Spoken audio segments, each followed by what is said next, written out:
Your network is not connected to the internet. You made sure of that. No wires reach the outside world. No signal leaves the room.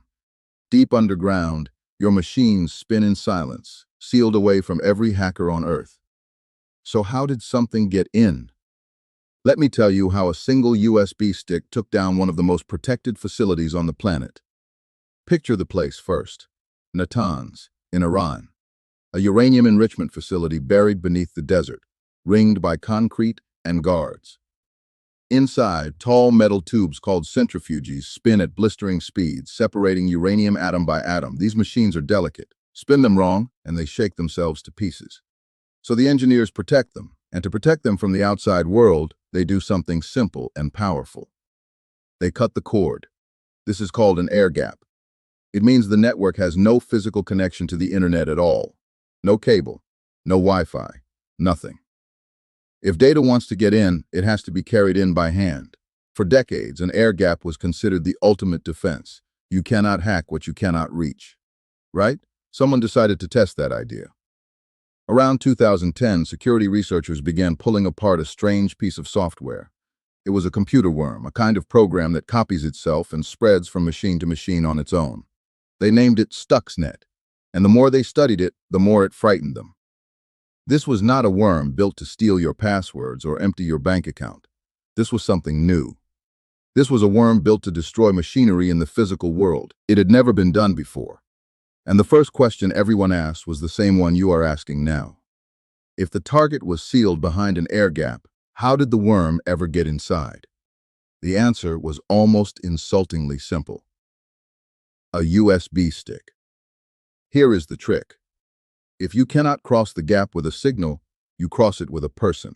Somewhere outside the sealed facility, ordinary computers get infected first. A contractor's laptop, a technician's machine, an engineer who plugs a USB drive into a home computer then carries that same drive to work the next day. The worm was patient. It waited on those drives, quiet and harmless looking, until the moment a human being carried it across the gap and plugged it in. The person never knew. That is the important part. Nobody smuggled anything on purpose. The worm simply rode along on everyday devices, exploiting the one thing the air gap could not block: human habit. But getting in was only the beginning.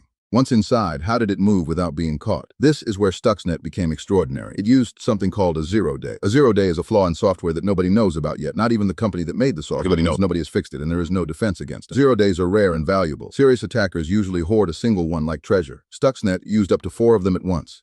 Think about what that means. 4 separate secret flaws, each one unknown to the world, all bundled into a single weapon. Security experts had almost never seen anything like it. It told them, immediately, that this was not the work of a lone hacker in a bedroom. This was the product of enormous resources, deep expertise, and a very specific goal. There was one more layer of disguise. When software runs on a computer, it often carries a digital certificate, a kind of signature that says, "Trust me, I am legitimate." Stuxnet carried stolen certificates taken from real, trusted companies. So when it arrived, the system looked at its signature, saw a familiar and respected name, and waved it through.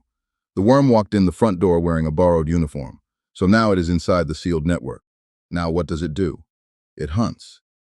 Stuxnet was not interested in most computers. It ignored them, spreading quietly, doing nothing, drawing no attention.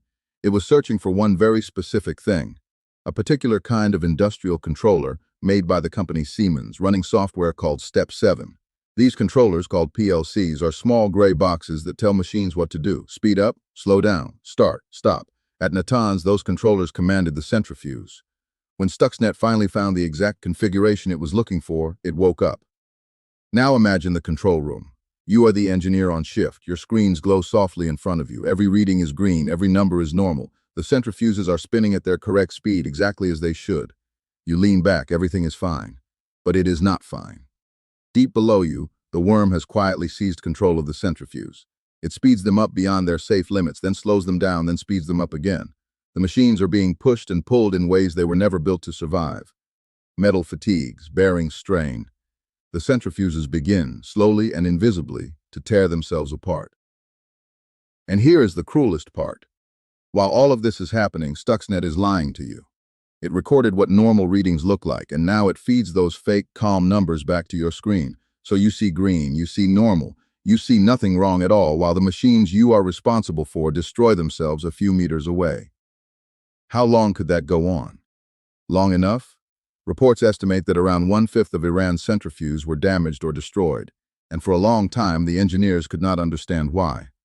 The machines were failing, but the instruments swore everything was fine. Imagine the confusion. Imagine chasing a fault that your own monitors insist does not exist. No bomb was dropped. No missile crossed a border. No soldier set foot in the building. The damage was done entirely by code, carried in on a USB stick, hidden behind stolen signatures, unleashed by 4 secret flaws, and disguised by a screen that told a comforting lie. So who built something like this?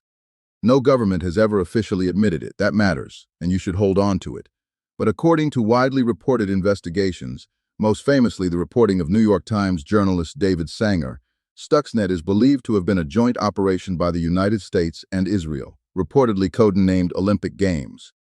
That is the widely reported attribution. It is not a confessed, confirmed fact. When you hear the story, keep those two things separate. What is proven and what is reported.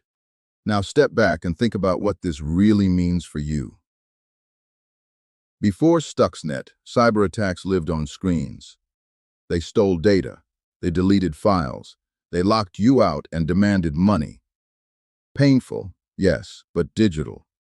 Stuxnet broke that boundary. It proved that a line of code can reach out of the screen and physically break a real machine made of metal. The digital world and the physical world stopped being separate. That is the moment that changed everything. And here is why it should matter to you, tonight, wherever you are sitting. The same kind of industrial controllers that Stuxnet attacked are not rare. They are everywhere. They run the power grid that lights your home. They run the pumps that push clean water to your tap. They run the systems in hospitals, in factories, in the plants that keep a modern city alive. Most of them were designed in an age when the biggest defense we could imagine was simply pulling out the cable. Stuxnet showed the world that pulling out the cable is not enough. If a sealed nuclear facility, buried under the desert and cut off from the internet, could be reached by a single USB stick carried in by an unsuspecting hand, then the comfortable idea that isolation equals safety was already over. So think back to where we started. Your network is not connected to the internet. You made sure of that. No wires reach the outside world, and yet the most dangerous thing that ever entered your facility did not need a wire at all. It only needed a door left open, a habit unexamined, and a hand that never knew what it was carrying. The gap was never the weakness. You were.